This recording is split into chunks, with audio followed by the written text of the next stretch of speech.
song is called It's in Every One of Us.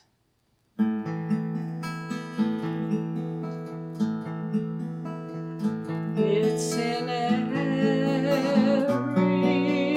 one of us to be wise. Find your heart, open up both your eyes. We can all know everything without ever knowing why. It's in every one of us by and by.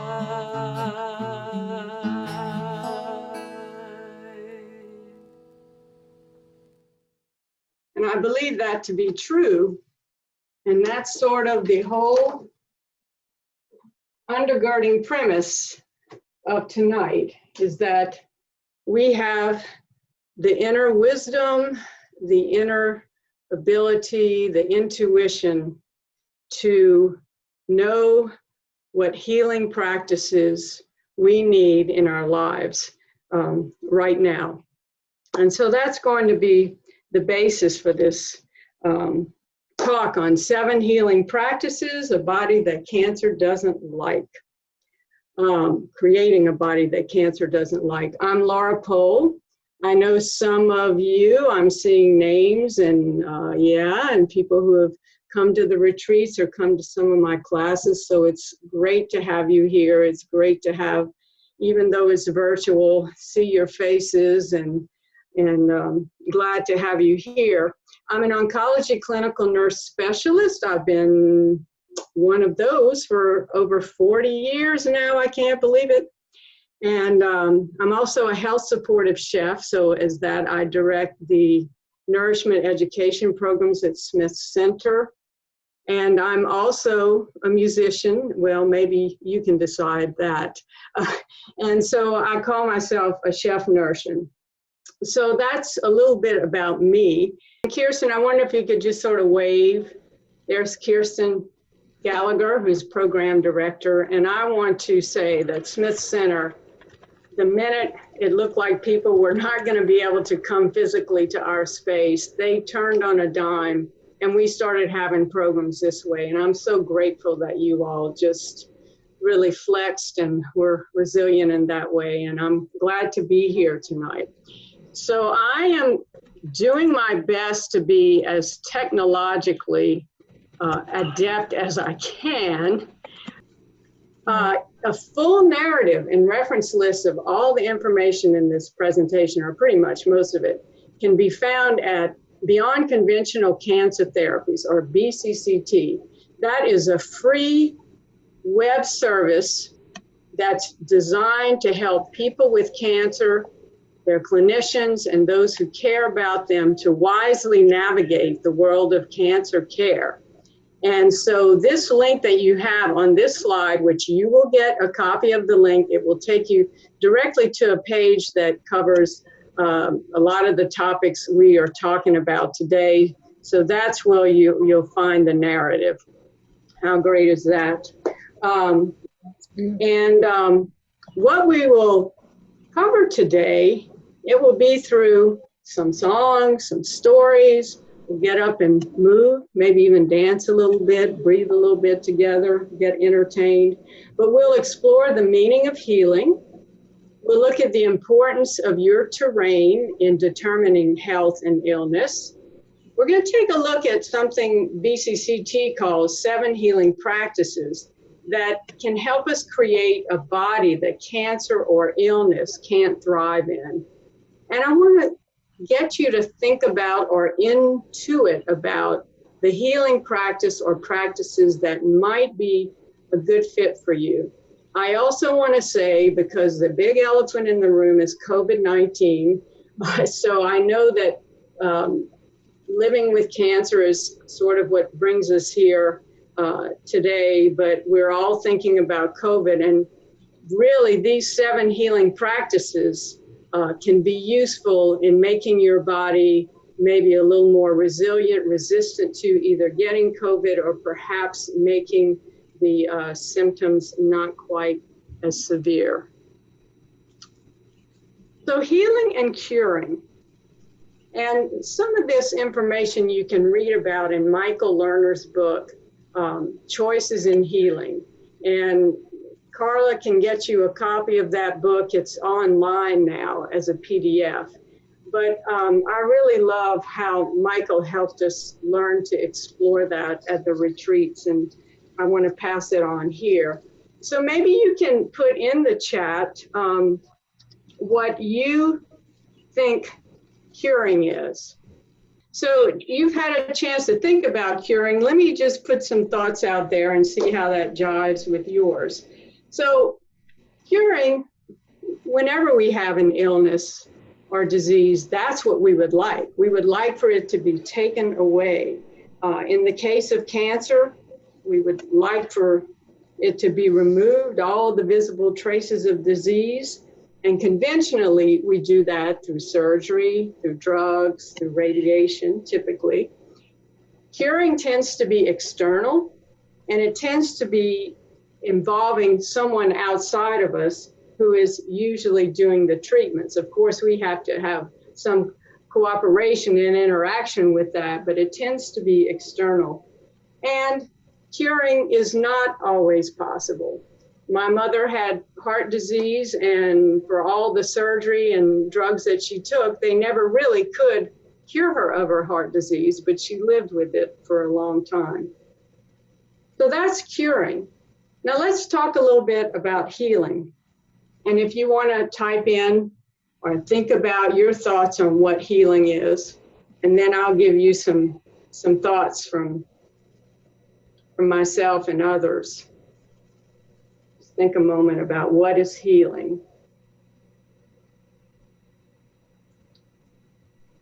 So Michael Lerner is the founder of Commonweal, which is the mother program of Smith Center.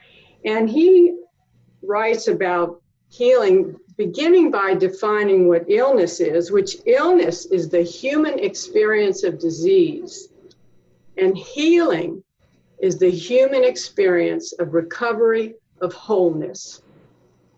So one can still be whole, even if part of our body was taken away, some of our function was taken away, we can still recover that wholeness.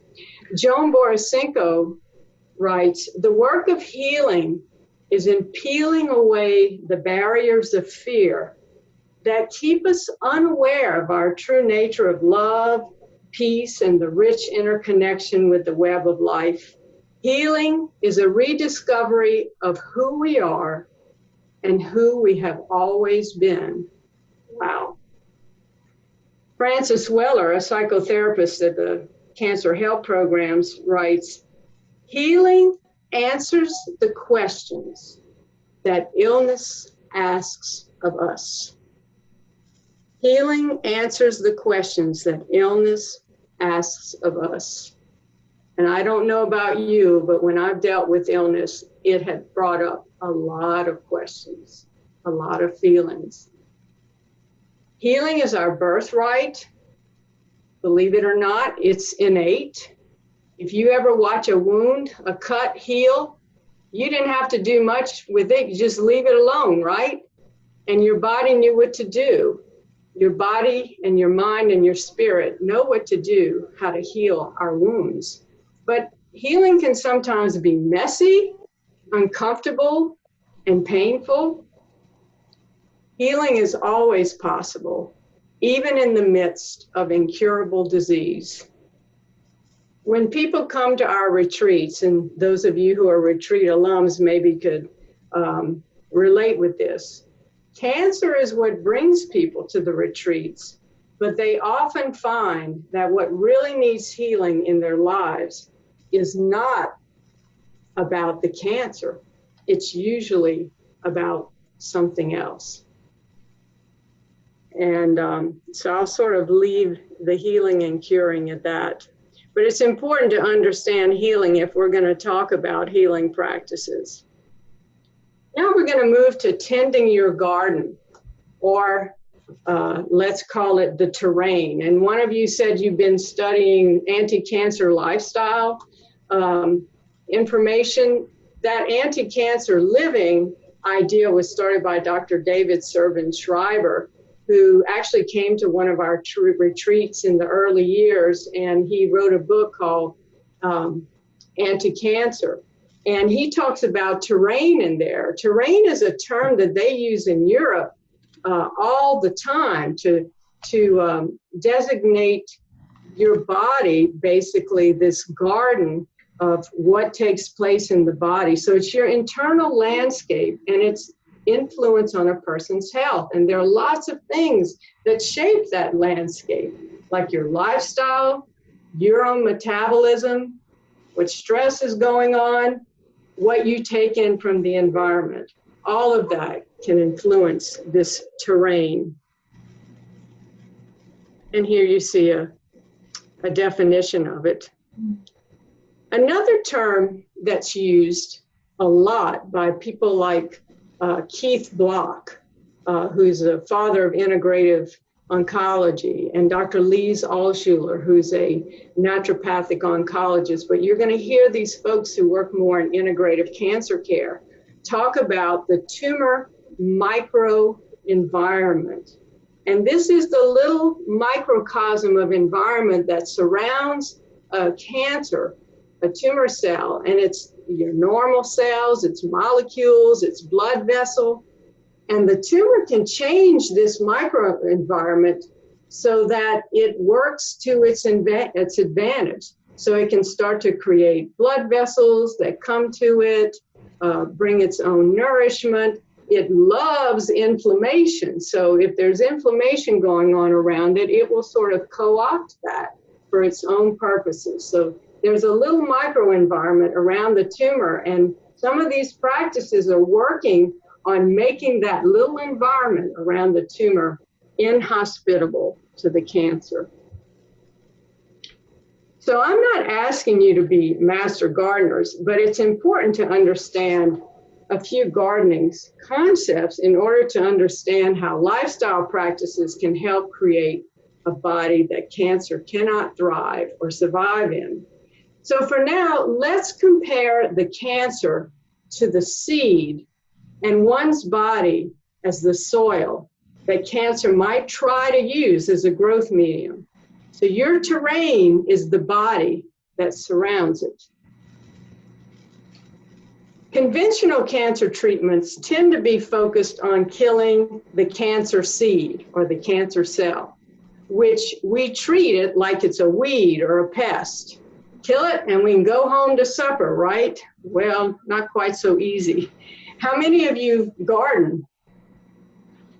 How many of you have seen that the pesticide or a weed killer you used didn't work because you misidentified the pest or the weed, and you used the wrong poison, or you used a poison that the pest or weed became resistant to? So a few years ago, I learned from my sister, a real master gardener, that if the soil is healthy, there's actually less need to use lots of pesticides or fertilizers, because the soil's healthy microorganisms and the biochemical balance favors the growth of the vegetables and the fruits. And the vegetables and the fruits are stronger, they're more resilient to the pests, and they don't need that much help from these chemicals. Well, our body's relationship with cancer is not that different.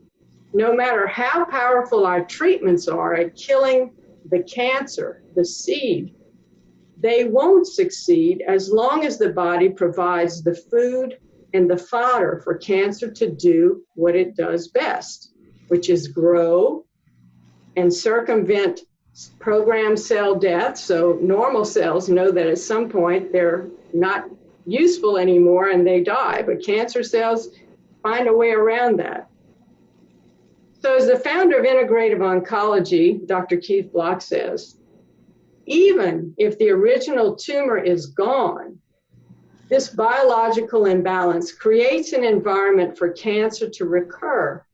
Tumor cells use the body's healthy resources to grow and multiply. Any one of the 7 healing practices can have an effect on a person's terrain and ultimately the environment that surrounds the tumor. So I'm going to show you, I have a bunch of books here. If you want to hear more from Keith Block, here's his book. Carla, can you see that I'm holding this up because I can't see myself? Yes. Okay, great. All right. So, is there evidence that taking care of your terrain makes a difference? Well, Dr. David Servan-Schreiber sort of sums it up well. If people who already have cancer, there's sort of this dose effect relationship between regularly using these practices that improve lifestyle and how much protection they get from the cancer. The more involved you are in changing your terrain, the greater the benefits. For example, people with breast cancer who adopted a healthier diet and regular exercise lowered their risk of relapse by nearly half. So that's pretty impressive. So there's evidence that it might be a good idea to modify your terrain. So let's talk about how we do that. Your doctor might throw the most powerful surgery and radiation and drugs at the cancer. And even though these therapies might effectively kill most of the cancer cells, believe it or not, they weren't really designed to kill all the cancer cells and keep it from returning. We're relying on our body to do the rest of the work. So the goal of the treatment is to get the cancer cell count down as low as we can so that your body's defenses can now take over and your body's health can now become inhospitable to cancer. So what we have to do is meet the conventional cancer treatment in the middle, letting healthy lifestyle practices carry the baton from there. So I have the circle of health here, and I'm going to ask you to tell me what practices, what do you think about that would help you get in this circle to the center of health? And I'm going to try my fancy dancy pen on here. And Carla, if you will start telling me what people write in the chat, just tell me some things that help me get there. Or if you want to unmute yourselves and say it, that'd be fine with me. It's probably easier to say it. So far we have walking and spending time in nature. Oh, yes. All right. Art. What? Work? Oh, lost my slide. What? Kirsten said art. Oh, art, yeah. We Don't have judge my handwriting. self-care, as in not trying to rush around and do everything. Chill out, right? We also have exercise and eating well. Mm-hmm. Involving oneself in music. Music. Great. Ah, you know, I like that. What else? Eating nutritious foods. Nutritious food. We have yoga and meditation and spiritual practice. Spiritual practice. All right. Taking time, being mindful, having a good support system. Support, yeah. Did y'all read ahead? All right. Anything else?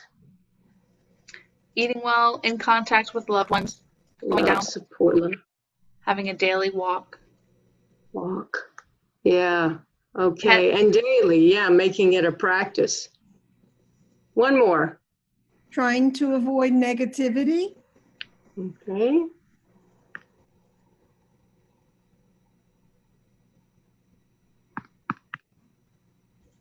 right. I think we're going to see that all of these come out in one or the other of the healing practices. Thank y'all.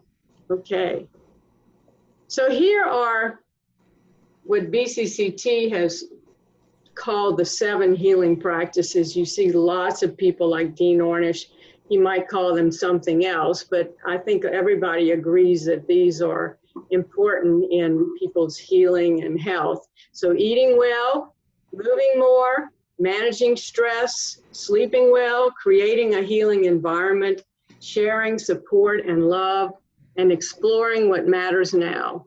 And I think you all touched on some of all of these in what you said. And this page at BCCT, and you'll get the link to this, will take you directly to a page that covers and gives you links to each healing practice. And what we know about a healthy lifestyle is that it can reduce the symptoms of cancer and the treatments. And now think of that. If you reduce the symptoms and side effects of cancer treatment, what we know is that the person will more likely be able to take the full dose of the treatment for the full length of time. And that has something to do with outcomes. So if we can manage those symptoms well, then it ultimately can affect your outcome. It increases your resilience to the side effects of conventional treatment, as I said, improves quality of life, reduces inflammation, which is one of the factors that definitely drives cancer. Cancer loves inflammation. It gives it all these chemicals that it can use for its own advantage. It reduces the risk of other illnesses like heart disease, diabetes. Sometimes it reduces the risk of recurrence or slows the progression of illness. And ultimately, it creates a body terrain that's inhospitable to cancer. I want you to bear in mind, though, that modifying your body terrain to make it inhospitable to cancer is one of the most important actions you can take.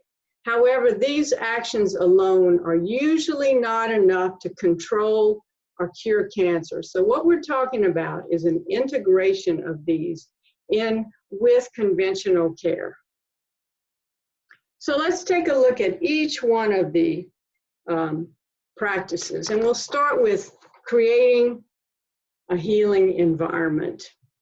And this includes internal and external exposures. And if you could just write in the chat some external exposures or any kind of exposures that are negative. And then write some exposures that are helpful, that promote health. So what are risky and what are beneficial?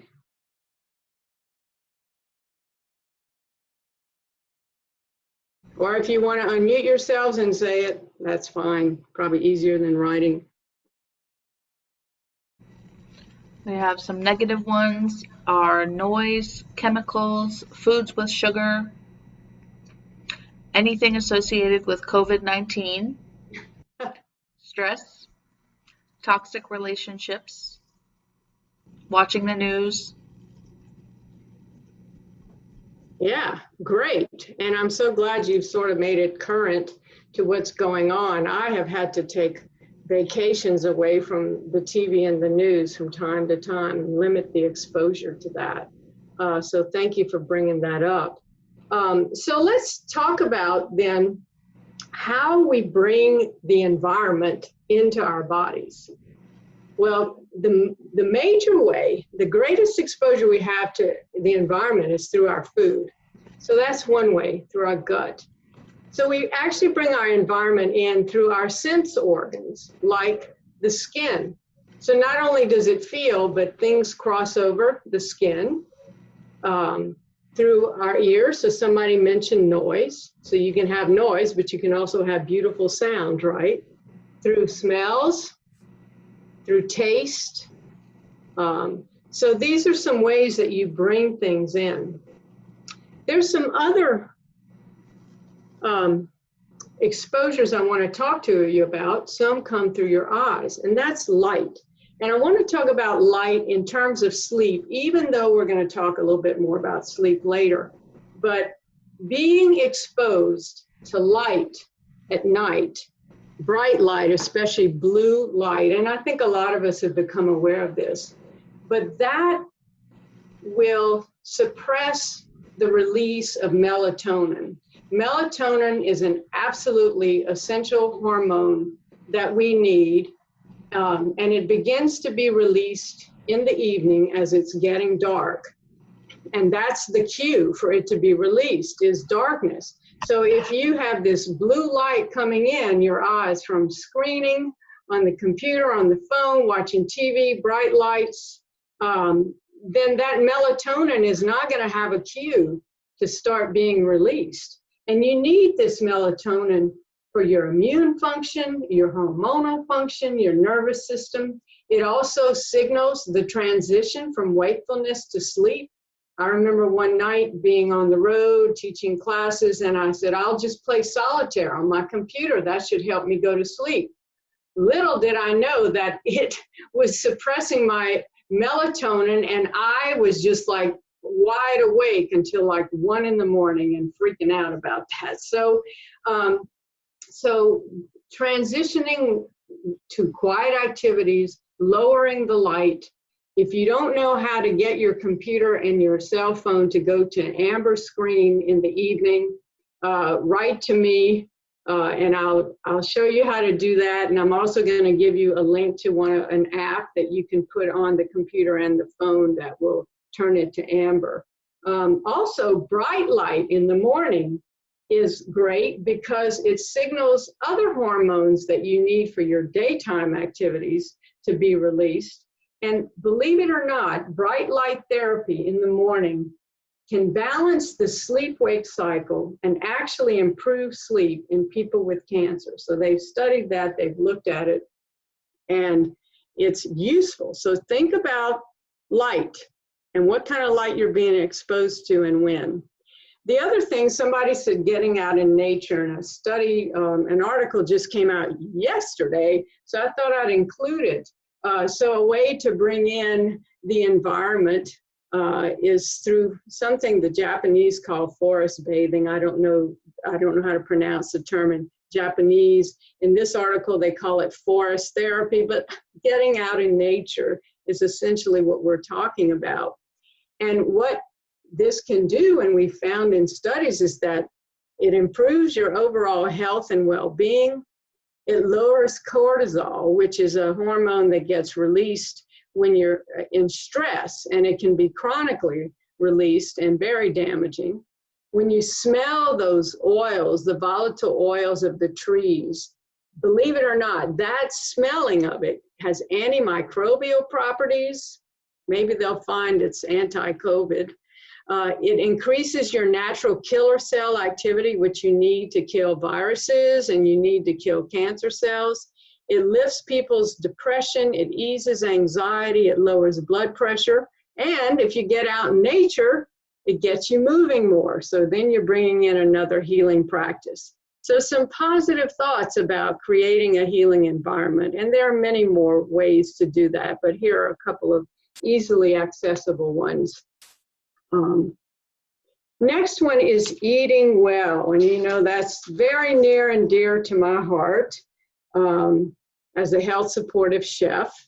And as you know, my cooking classes are usually a minimum of 3 hours long, so I'm not gonna be able to get into a lot of this. And I wanna emphasize that what we're doing tonight is shaking hands with, or I guess maybe elbow bumping with the healing practices. I'm just introducing them to you, and you can find out more information on them. But as far as eating well goes, I love what Michael Pollan says.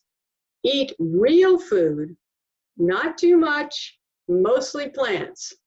So real food, not too much, mostly plants. It doesn't have to be entirely plants, but mostly plants. So we're talking a plant-based whole foods diet, and by whole foods, an example would be eating like whole grain brown rice instead of white rice. eating a whole apple with the skin on it as opposed to apple juice. And a Mediterranean diet is pretty easy and accessible and lots of information on it. So that's a good example of a plant-based whole foods diet. Michael Pollan says, eat not too much.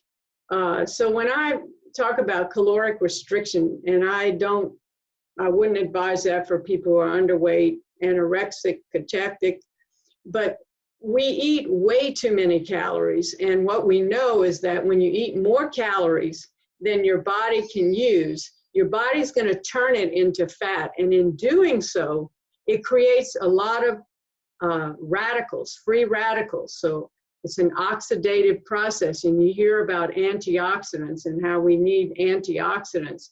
So eating too many calories creates this state of these oxygen-free radicals, which can then promote cancer processes and all kinds of illness processes. So I'm not talking about starving yourself or eating just tiny amounts of calories, but we certainly could probably eat way fewer calories than I have lately been eating since I've been hanging around home so much. I don't know about you all. Just being mindful about eating the calories you need and not eating too many. And then I want to talk about a circadian rhythm of rest and digest and intermittent fasting. And Dr. Lise Alschuler, a naturopathic oncologist, really gives good advice about this. And I'll be sharing her resources with you. But we have been designed for thousands of years to not eat at night until morning when we break our fast, breakfast, okay? So the advice is eat your last meal of the day should be less than 1/3 of the day's calories. So this business of eating our huge meal at night, and some of that has to do with when we have time to eat a lot and that sort of thing. But if your evening meal could be no more than 1/3 of your day's calories, eaten no less than 3 hours before bedtime, and hopefully you're not going to bed super late, but somewhere around not eating after 8 o'clock, and then allowing about 13 hours between dinner and breakfast when you break your fast. And if you wake up early and you need to wait till 9 to eat, you could maybe meditate, do some yoga, some stretches. I walk my dog, I feed her first, walk her, and then I come back and eat at 9. So just an idea, just something to think about. So now I'm going to get my apron on, and I am going to have you come in the kitchen with me and prepare a carob banana smoothie. Here we go. Welcome to my kitchen. This is the place where I do a healing practice for myself. And I suppose it would come under the category, well, lots of them: managing stress, eating well, creating a healing environment, sharing love. So lots of things come with cooking. And I can find that I might feel so out of sorts or even physically ill, and I come in the kitchen and I start preparing food, and I feel like it's been a medicine without even eating the food. So what I'm going to make for you, I wish I could give it to you, but I'm going to show you how to make it, then you can make it for yourself, is a carob banana smoothie. The original recipe in Rebecca Katz's book, The Cancer Fighting Kitchen, calls for chocolate, but I've adapted it to use carob powder because chocolate in the evening, the caffeine in it it sort of revs me up, and I don't really want to be revved up. And the other thing, carob powder is naturally sweet, so I don't even have to add anything extra sweet to this. The recipe usually calls for maple syrup. I'm going to share the recipe with you as chocolate and also substituting the carob. So you'll be given a copy of that. So let's take a look what's in this recipe. We have some non-dairy milk. You could use dairy milk if you want. I'm using unsweetened almond milk. The original recipe calls for flaxseed. You could use flaxseed ground up, or you could use chia seeds. And the chia seeds are going to add omega-3 fatty acids and fiber, and also it's going to thicken it. The longer the chia sits in liquid, the thicker, more gelatinous it becomes. The recipe calls for vanilla extract, so I've got a little bit of that here. Of course, there's a banana in here, and I'm showing a unfrozen banana, but we'll be using frozen bananas. And I just sort of keep a supply of frozen bananas in the freezer all summer long so I can have these nice treats. I added to the recipe some fresh strawberries because I think strawberries and chocolate or strawberries and carob go along well. Also raspberries do. And my neighbor has a strawberry patch and she said, pick some strawberries. So I'm going to add it to the mix. Another ingredient in here is almond butter. And what we're doing with the almond butter and the chia seeds is we're adding some fat and some protein. And that's going to make this drink actually more nourishing, more filling. And actually by adding the fiber and the protein and the fat, we're going to reduce the glycemic load of this drink.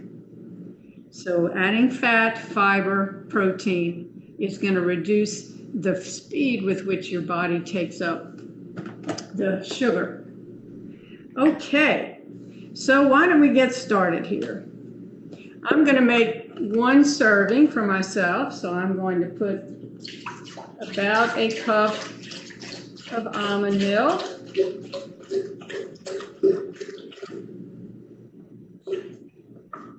And I'm going to put a teaspoon of chia seeds. So these are black chia seeds. Toss that in there. This is the other good thing about chia seeds, it's a little easier to grind up than flax seeds are.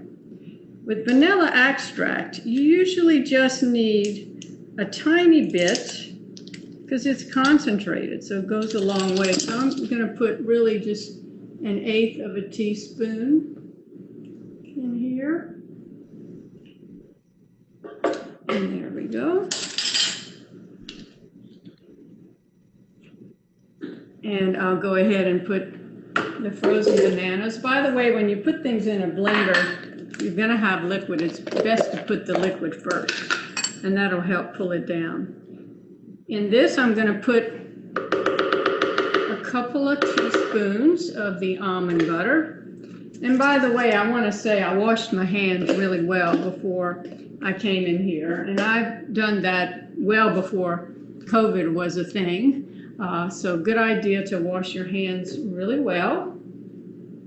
I just put the strawberries in here. Now for the carob. I prefer to buy, at least when I'm going to have it in a dessert, I like to get the carob powder toasted. And I'm going to put a tablespoon in there.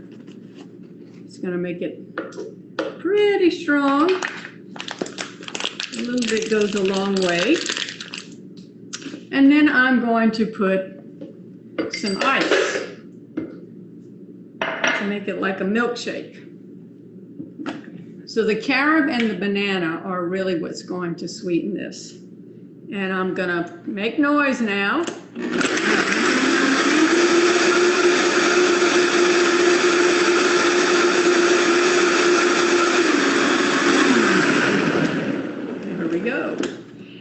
And I just want to say a few more things about carob. We know that chocolate, dark chocolate, has good health benefits, including lots of antioxidants. Carob is actually has a lot of good things to go for it. Low fat, low sodium. It has calcium, but it has no oxalates. Now, oxalates are what interferes with calcium absorption, and it can also cause kidney stones. And eating, say, lots of spinach. Spinach is high in oxalates.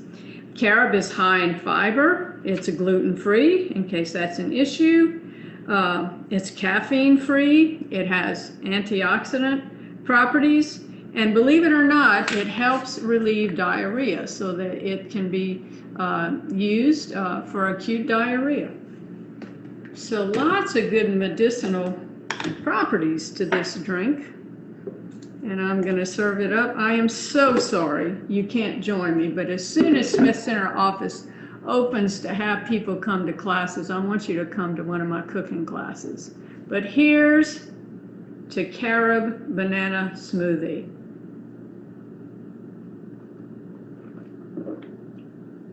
Oh my goodness, that's really good. Do try and make it for yourself.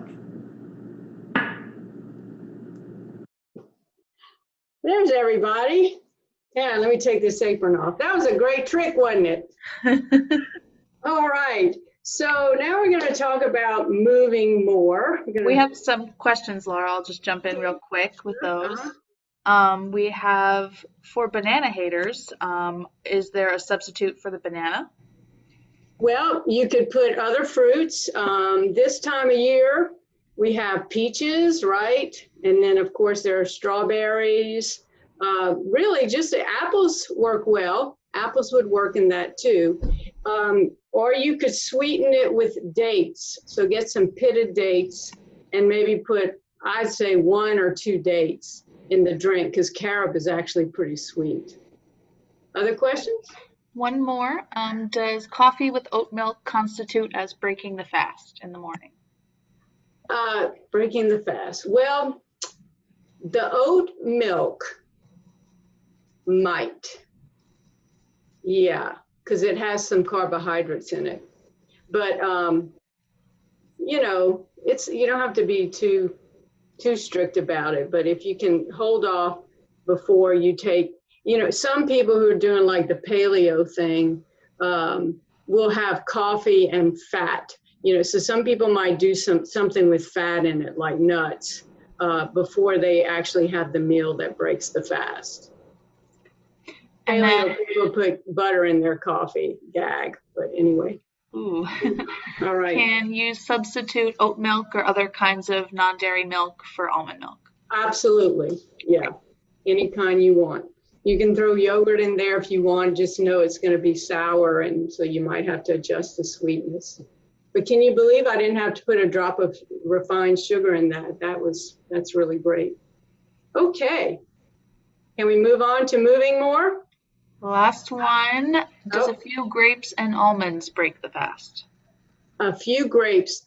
I would say the grapes with the sugar would break the fast. So probably almonds, things that don't have refined not refined carbohydrates, but carbohydrates. So, you know, hold off on the sugar for a little while. Thank you. Yeah. Okay.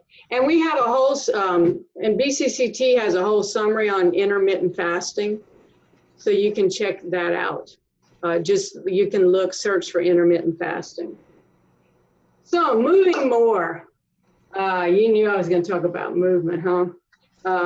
How many people are sort of like moving less or moving more lately? How many are moving more lately? I've seen more people walking in my neighborhood than ever. How many people have been moving less? Yeah. Okay, well, we'll get you moving tonight. So let's talk a little bit about movement. And I'm not going to turn the slides on because I actually want you all to get up and move. But sometimes I've seen where people were diagnosed with cancer and either they or their family decided they needed to sort of take to their beds. And actually, people do much better if they can maintain some sort of movement to what they can tolerate while they're on treatment. They tend to do better. And we know that movement can actually have help with better outcomes from the cancer. It has a role in prevention. It has a role in your quality of life. And you might say, well, how much movement? Well, the American Institute for Cancer Research talks about, they're my go-to for diet and physical activity, www.aicr.org.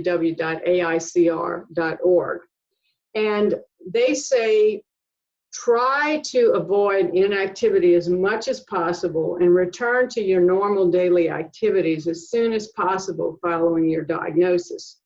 Now, eventually, the target is to eventually get to where you're doing some moderate physical activity, about 150 minutes, not hours, a week, and includes strength training exercises at least 2 days per week. Well, that's great, and that's something to aim for. But just this week, a study came out that was sort of gives you a sigh of relief if you're not able to meet those targets yet.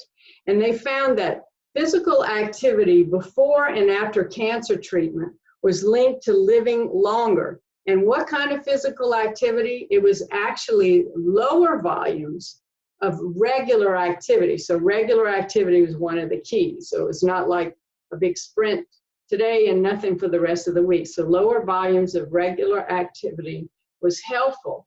And that's really encouraging, because if you can't meet those targets right away, then you can feel that you're doing something for yourself. And what they found, that people who were doing these lower volumes of regular activity actually had improved survival. Another study was on sit to stand transitions. So I have a friend who works, her job is at the computer, and she could sit without standing for hours and maybe just go to the bathroom and maybe come up for a meal. So that is not what we're talking about. You might be able to bear sitting that long, but it is not good for you. So in this study, they found that, this was in people with breast cancer, if you compared those who did prolonged sitting to standing transitions, each 10 additional sit to stand transitions per day was associated with a lower fasting insulin and a lowered insulin resistance. Now that's important, because insulin resistance and insulin and its influence on the cancer cells is one of those terrain factors that promotes a tumor microenvironment that helps the tumors grow. So anything that we can do to regulate our insulin and not have insulin resistance is really helpful. And to think all it takes is at least getting off your well, every once in a while. So I want everybody to get off your and stand up now if you can. And if you can't stand up, then come to the edge of your chair. And I'm going to step back here. And so when you stand up, okay, you've just done a sit to stand transition, and that's great. And you could just stop with that. But we're going to do just a little bit of movement, a little stretching, a little Tai Chi. It's going to take us maybe a minute or so. So one movement is called picking cherries. And this comes from Tai Chi. And what you're going to do is you're going to lift one arm up, whichever one you want, and you're going to push the other one down. So it's like you're pushing your hands in opposite directions. And we're going to change sides. And as you lift your arms up, you're going to breathe in. And as you change sides, you're going to breathe out. And let's switch sides again. Breathe in. Breathe out. Breathe in. Breathe out. Okay, and then rest your arms by your side.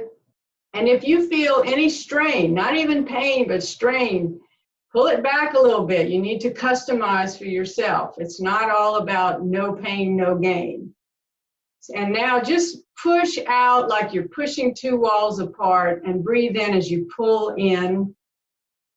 Push out. Pull in.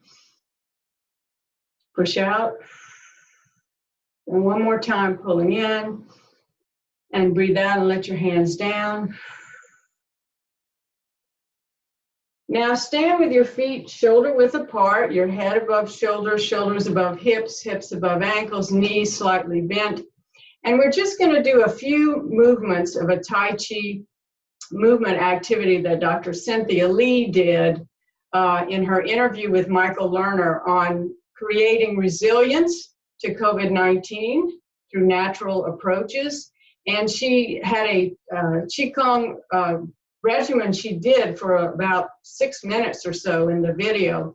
And what I've done is provided you the link that cues you up to that interview right where she does the Qigong. And I suggest you listen to the whole thing, but this will take you to that activity. So basically you're going to sort of bend your knees a little bit, your arms come down, and they slowly swoop up as you straighten out, stand up. You bring your arms up, hands above your head, then in front of your face, and then your chest. And then you do the same again. Bend the knees a little bit, swoop the arms down, bring them up slowly, breathing in. Arms come here in front of you. Next time you do that, I want you to just notice what you feel in your hands as it comes up through the air, as it's above your head, as it comes in front of your face, front of your neck, your chest. And just notice, and then let your hands by your side. So without losing a whole lot of precious time from in front of whatever it was where you were sitting, you've just done a sit to stand transition and added a little bit more to the mix. So you can sit again, looking good from where I can see. Go back to sharing my screen. And we'll move into managing stress. So somebody talked about stress, and this is something that we deal with all the time, and I'm sure now it feels even more so. I saw a talk last week with some psychotherapists who work with people in a cancer center, and they said their cancer patients are telling them, hey, it's like we can tell people now who are dealing with these times is that this is kind of the uncertainty that we have learned to deal with having cancer. So it may not be new, but it certainly adds more uncertainty to the mix. So we're designed to deal with a certain amount of stress. We couldn't survive without the stress response. What can hurt us, though, is the sustained stress response, when those hormones that are released by stress, so you have cortisol and you have things like epinephrine, and they go up. And if the stress stays constant, then you have this constant level of these hormones and chemicals that really are supposed to go back down again in a short period of time. And what can happen is these hormones and chemicals make our organs and tissues function differently. And eventually it can compromise our health, as well as make us feel anxious or depressed or have trouble sleeping. It also draws attention of our immune cells away from doing their day jobs. And part of the day job of the immune system, or actually what I mean by their job, is to go around looking for things that shouldn't be there, like viruses and cancer cells, and then killing them and getting rid of them. So stress begins to preoccupy the immune system, and it's not doing what it's supposed to do. Managing stress is not the same as getting rid of stress. It's really impossible to get rid of stress. We have stresses with us, but it's not only the challenging situation that's stress, it's also your response to the situation. So even if you can't change the stresses in your life, we're not going to be able to make COVID-19 go away for a while, right? But we might still be able to manage the response. And there are lots of tools for taming the stress response. And I refer you to the VCCT website as one source to learn about those. But one of the best things you can do to manage stress is something you do 12 times a minute. And that's breathe. And you don't even think about it. But often when you are under stress, we hold our breaths or we're breathing very shallowly.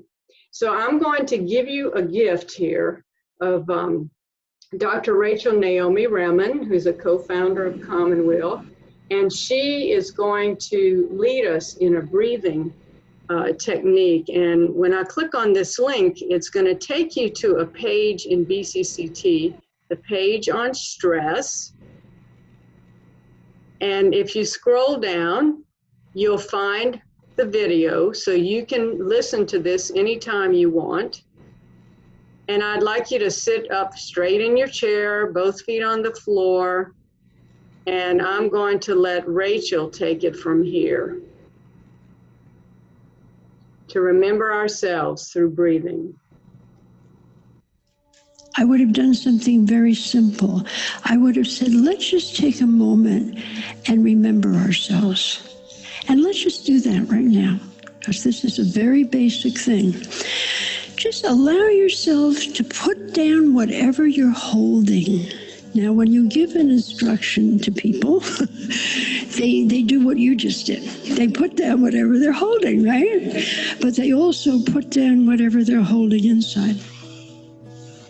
And what they're holding inside may be very constrictive, smaller than who they are. It's an invitation that is accepted at every level of the human being. The level that's holding on to the pen and the paper, and the level that's been holding on to something for years. Put down whatever you're holding. And take a moment and begin to follow your breath. Just notice your breath coming and going in you. Just notice that.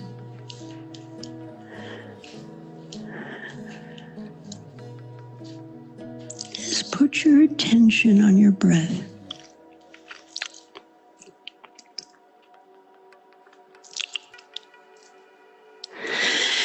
And let yourself notice the wisdom of the breath. We let go of whatever is old and used up and no longer supports our lives. Notice how you let go, how easily you can let go of whatever is old and used up and no longer supports your life.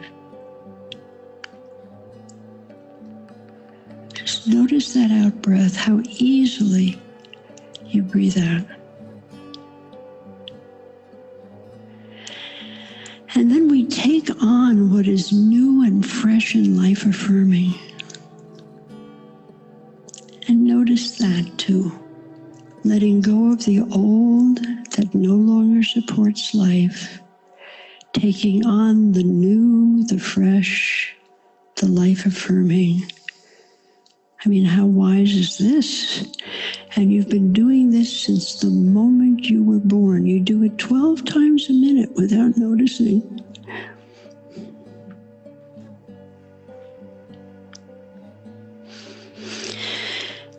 And now see if you can put your attention at the very end of your out-breath. There's a little nanosecond there, little moment of stillness and silence and peace and rest. It doesn't last very long, but it's exceptionally deep. See if you can notice that little silence, that little stillness.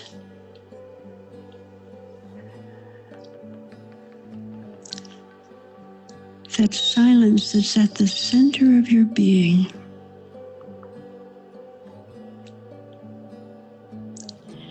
You come home to yourself 12 times a minute without noticing.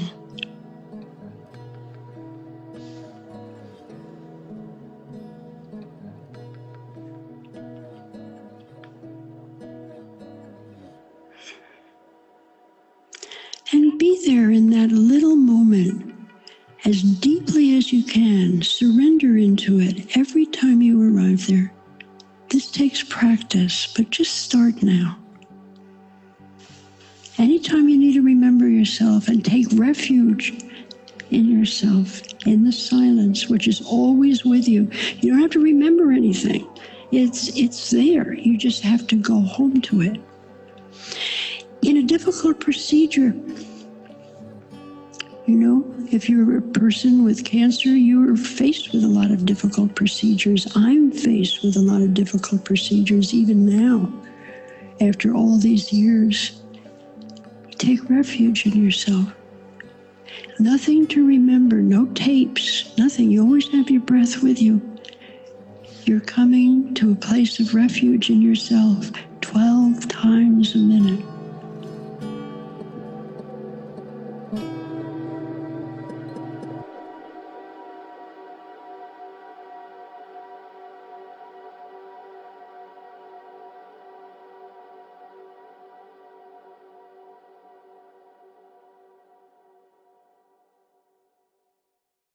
One question. Yeah. Let's see here.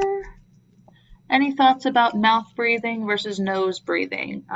Deborah just heard a fresh air segment about positive effects of nose breathing. I wonder if that had to do with the alternate nostril breathing, which tends to sort of set your system, sort of like reset your system. I don't know if that's what you're thinking about. Often when you hear, and Kirsten might have something to say, like in yoga, focusing on, some people say breathe in through your nose, breathe out through your mouth. I've heard others say breathe in through your nose, breathe out through your nose.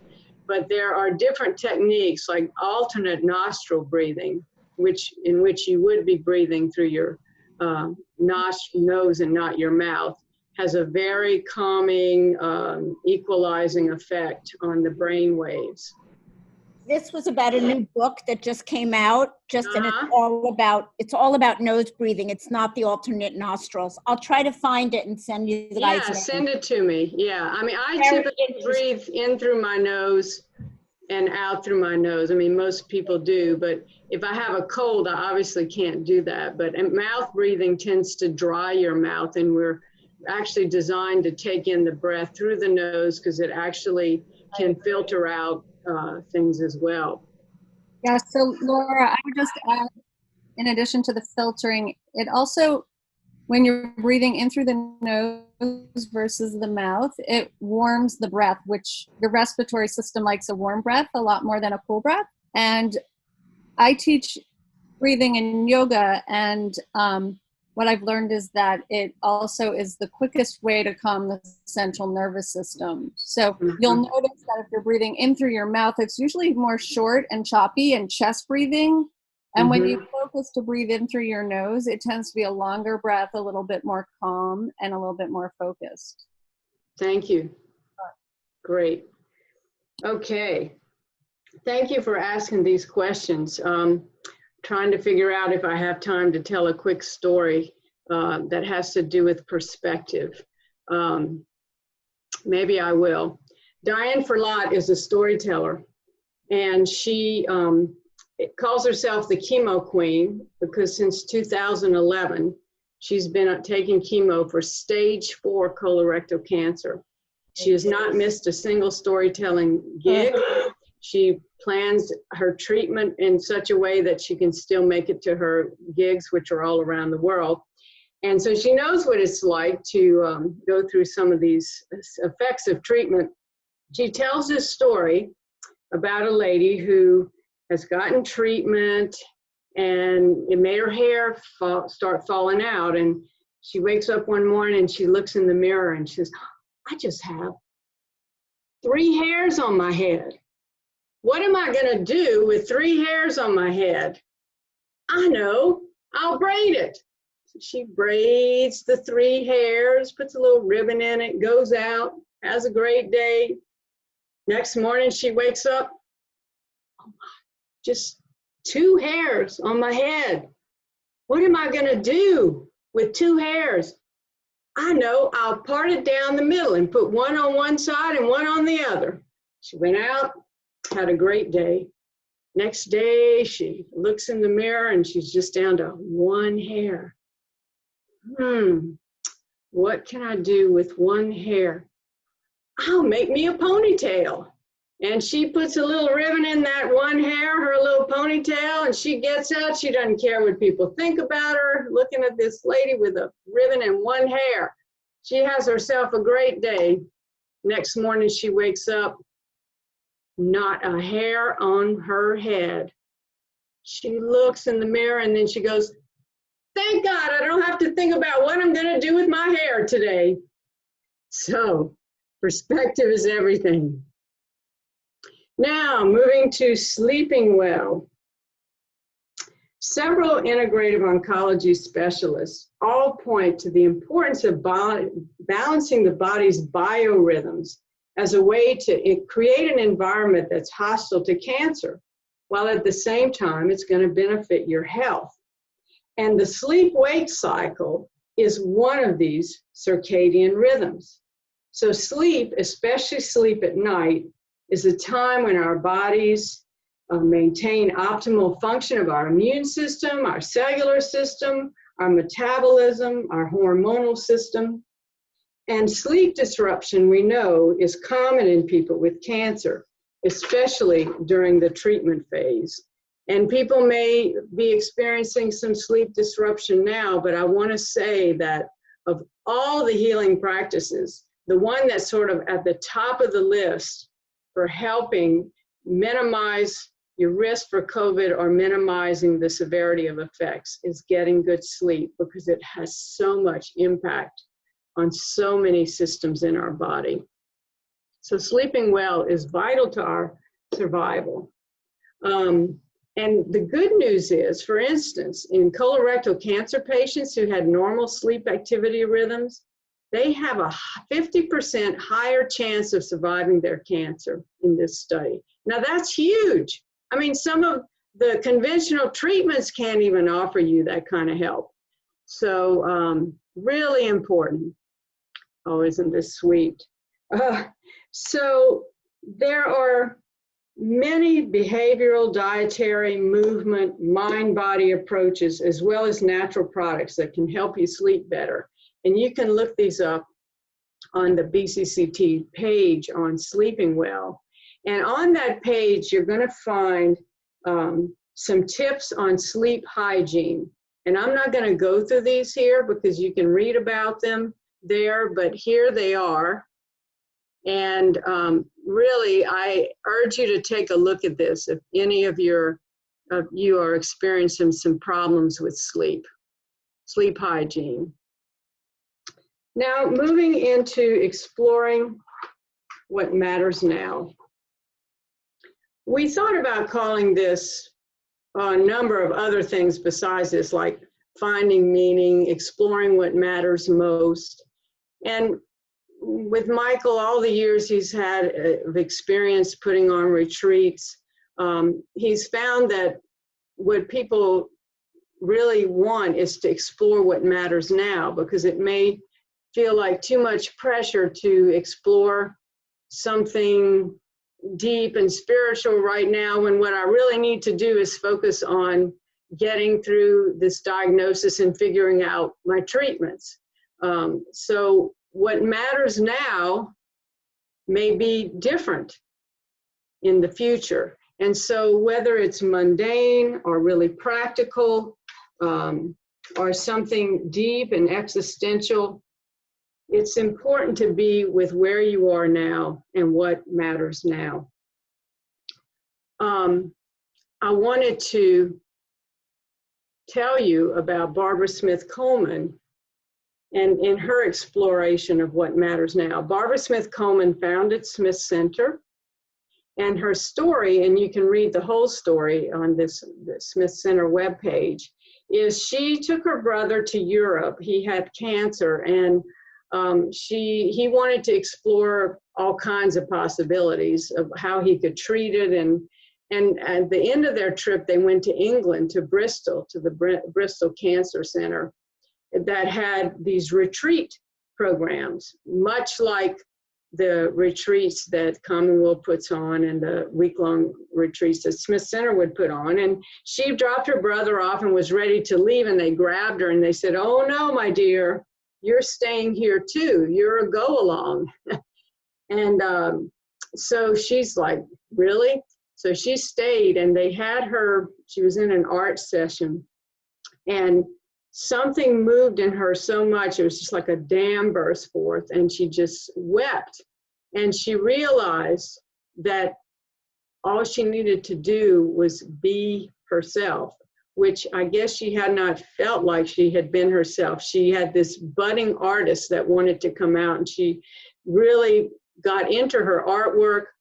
When she came back from that, the week was so transformative. She wanted to know if there's any other place in the country that's doing this, and she found Commonweal on the West Coast, and she wanted to do something like this on the East Coast. So she talked to Michael Lerner, and at first he said, "Barbara, we don't have the time to work with you on this.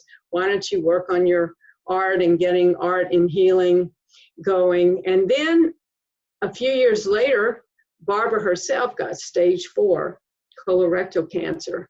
And they told her, you know, you may not live more than 6 months.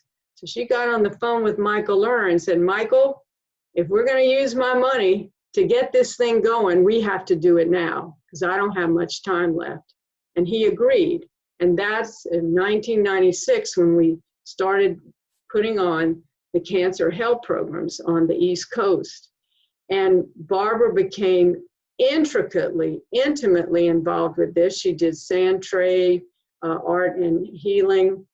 At the retreat, she began to take in many of the healing practices that we were teaching about. And Barbara lived 7 years more. Now, here was someone who was not supposed to live more than 6 months. And she always said, it was finding this purpose of the work of Smith Center that I know helped me to live longer. So that's what she came to, exploring what matters now and what matters most. Rachel Naomi Remen says, "A wound is an opening." So a wound hurts. A wound is ugly. A wound is scary, but it's also an opening. And so many people will take their suffering and find meaning. Many people are finding a way to make meaning of what's been going on in our world in the last few months. And many people are coming together in incredible ways, which leads me to sharing love and support, which is, as Michael Lerner said, I have to turn my alarm off. It's telling me I have 5 minutes left. He says, love heals. That's the simplest way to put it. Friends help us heal. Kindness heals. Kindness, they say, is love with its work boots on. And the experience of being surrounded by love, by family and friends who care about you, and the kindness of strangers. And God knows when we have cancer, many strangers come into our life, like doctors and nurses. These are all awesomely powerful in our healing experience. And we know that in several types of cancer, that having good social support is linked to living longer, and if not living longer, certainly living a better quality of life. And it doesn't mean having lots of people I mean, you can have gazillion friends on Facebook, right? But how many of them do you really connect with? No, it's those deep connections. And also, if you're a caregiver, think about the fact that you need to accept help and support. And by the way, Smith Center has support groups for people who have cancer and also for caregivers as well. And what about finding love and support in these times? So I don't know about you, but when I join these webinars, even though it's virtual, I at least am glad for the connection with people in this way. And so people have found really creative ways to connect. And we just recently wrote a blog, BCCT did, for the Anti-Cancer Lifestyle website, which is a great resource, by the way. It has a great online programs for learning about anti-cancer living. And we talk about some tips for sharing love and support from a distance, as we've been told to do. Now, putting it all together in the circle of health. So you might say, oh my gosh, Laura, this is overwhelming. I can't do all these healing practices. And I hope you don't feel like we're saying you need to do all of these. No, you need to think about which ones need the most shoring up in your life, or what does your intuition tells you the one that might be the most helpful now. Because if you think about a circle, every part of it is connected. There's not even a corner. It's connected. And anything you do to get in that circle has got you in the circle. And the other things that need to come along in time will come along. So if you start with one practice, it gets you in the circle, and you'd be surprised where it leads you. So some tips on making a habit stick would be, ask yourself, am I ready to make a change? If yes, then continue. If no, don't put too much on yourself, okay? So are you ready to change? Then start by paying attention. See what speaks to you or appeals to you, and use that as a starting place to choose a practice or a change you'd like to make. A good way to check these out is to participate in some of the programs at Smith Center, and that might give you some clues as to, this is the practice I'd like.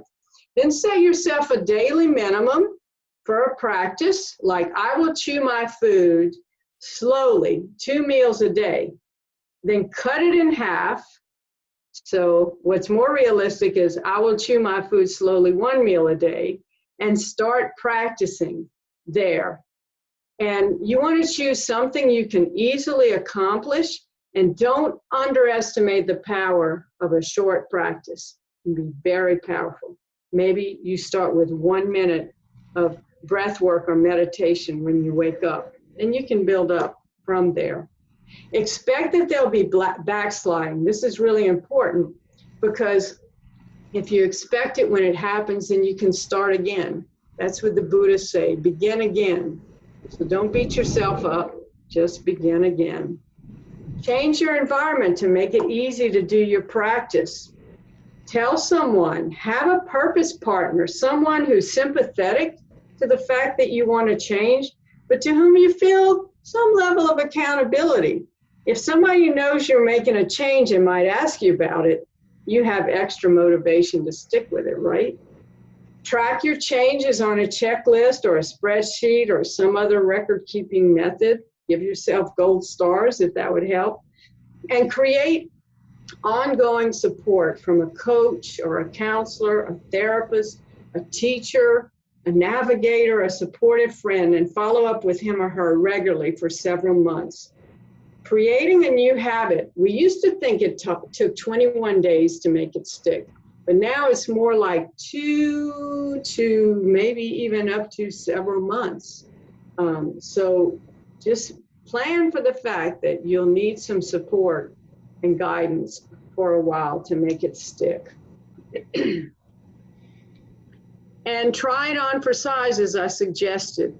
Smith Center Carla made this slide. Here are all the healing practices, and in blue are all the programs available online right now in the next few months that you could take advantage of that work with one of the healing practices. So let's review. We've looked at healing and curing and see that they're not the same, and one can experience healing without necessarily being cured. We've looked at the importance in cultivating a soil, a terrain that's inhospitable to healing and that's hospitable to healing and inhospitable to cancer. We've looked at 7 healing practices, and we've explored incorporating the healing practices that are right with you. So I'd like for everybody to look at these 2 words, illness and wellness, and tell me what the difference is.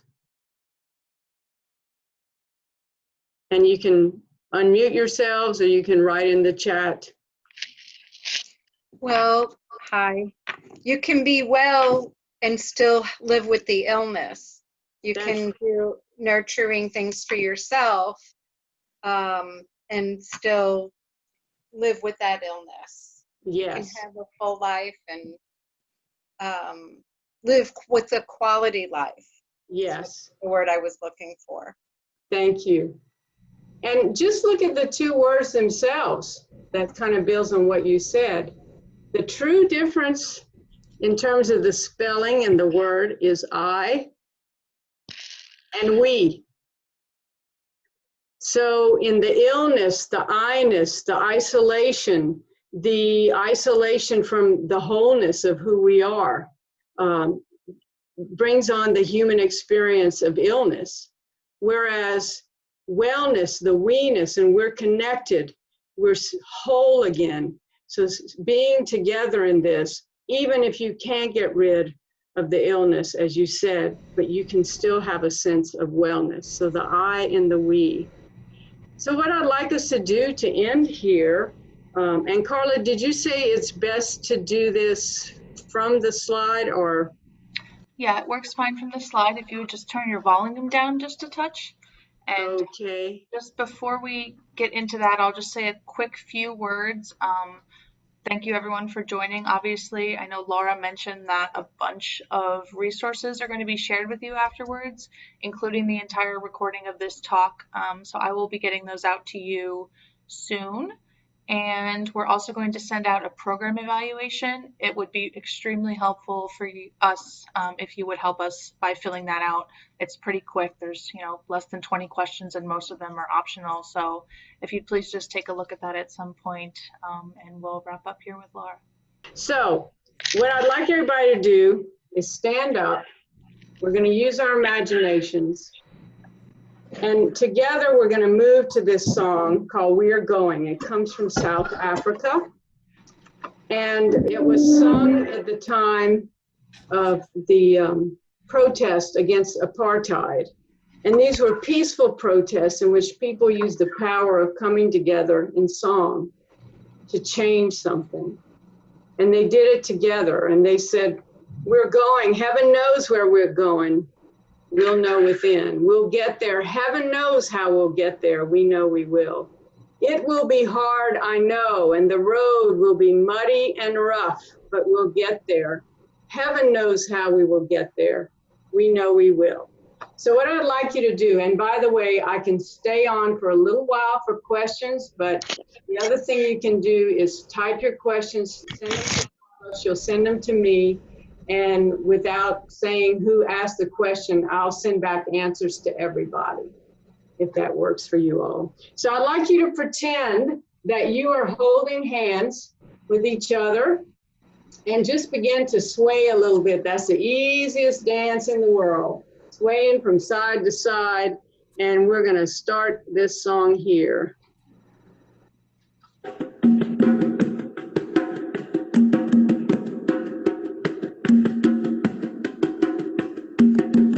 We are going, heaven knows where we are going, we'll know within, we will get there.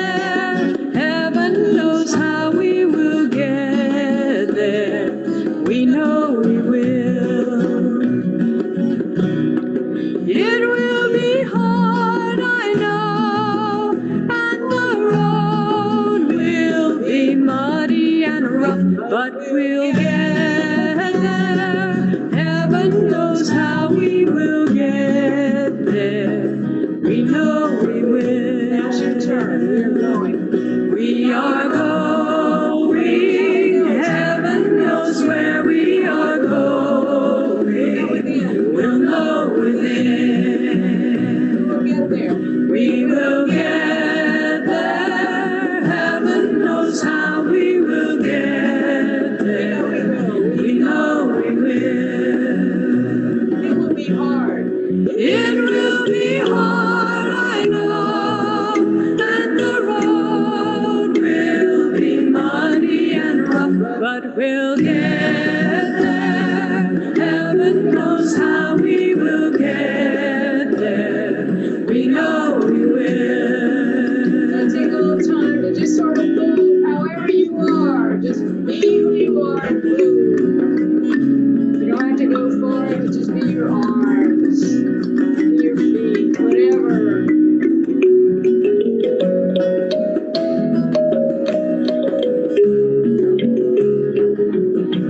Get ready. It will be hard, I know. It will be hard, I know, and the road will be muddy and rough, but we'll get there. Heaven knows how we will get there. We know we will.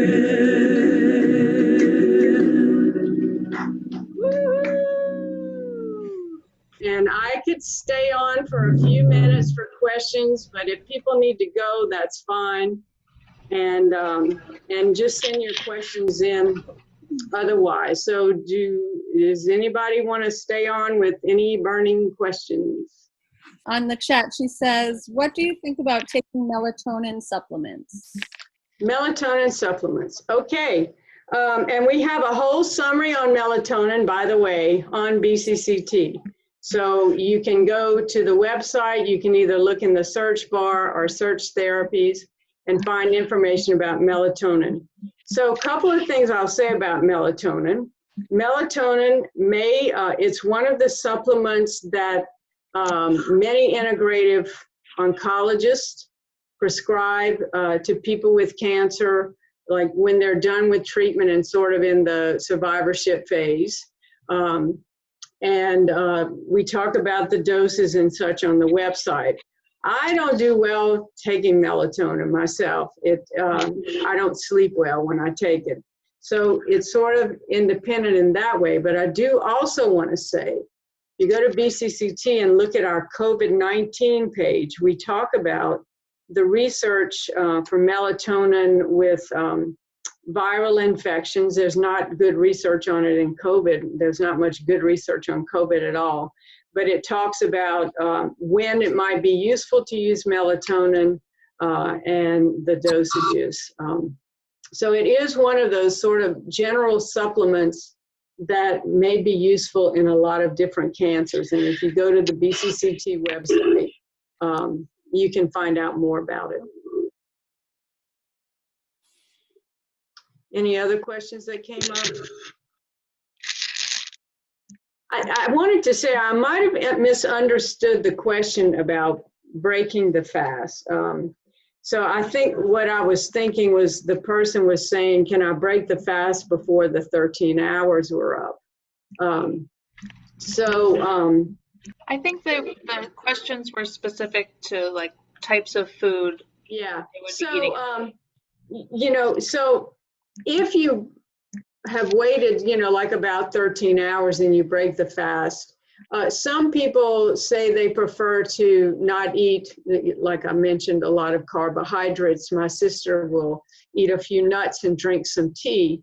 So the coffee and oat milk is probably fine.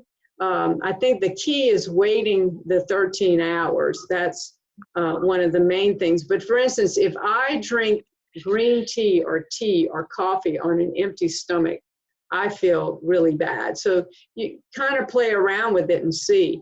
But if I need to walk my dog and I'm hungry and I can break my fast, I'll maybe eat apple with some almond butter on it, walk her, and then come back and have the rest of my breakfast. Any other questions? Well, it's been great to have y'all here. It's sort of like, I feel like Carol Burnett, I'm so glad we had this time together.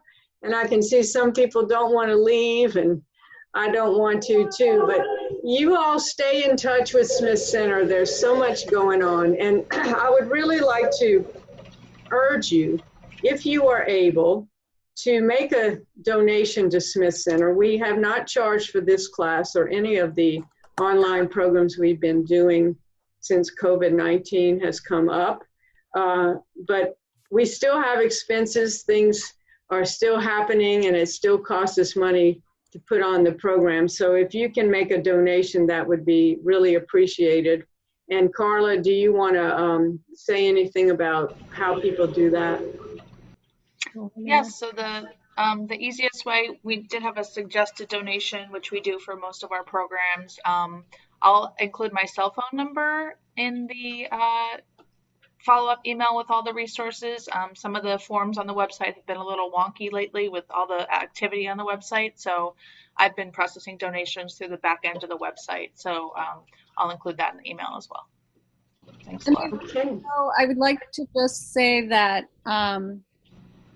you know, somebody asked about isolation and people being diagnosed with cancer right now, and families not being able to come together and friends not coming together. And all of us at Smith Center are doing the best we can to still provide virtual programming, to be available by phone. We offer integrated patient navigation. I really urge you to tell your loved ones, or if it's you yourself, to not do this alone. And we're here for you. We want to support you. We love our work. So please reach out to us if you have any questions. If you want to talk about what other programs we offer, Carla and I are both available by phone or email. Carla, you could include our emails too, right, in your message to them. So thank you so much. Laura, I am honored to have worked with you for all these years. I am honored that I know all those words to that song because I've spent time with you, and we've sang that at retreats, and it moves me every single time. So thank you, Laura, for your time, for your willingness to share your knowledge with us. You're welcome. You all have a good night's sleep. And have a great day. Whatever it is you want to do with your hair tomorrow, it doesn't matter. Good night. Bye-bye. Good night. Take care. Good night.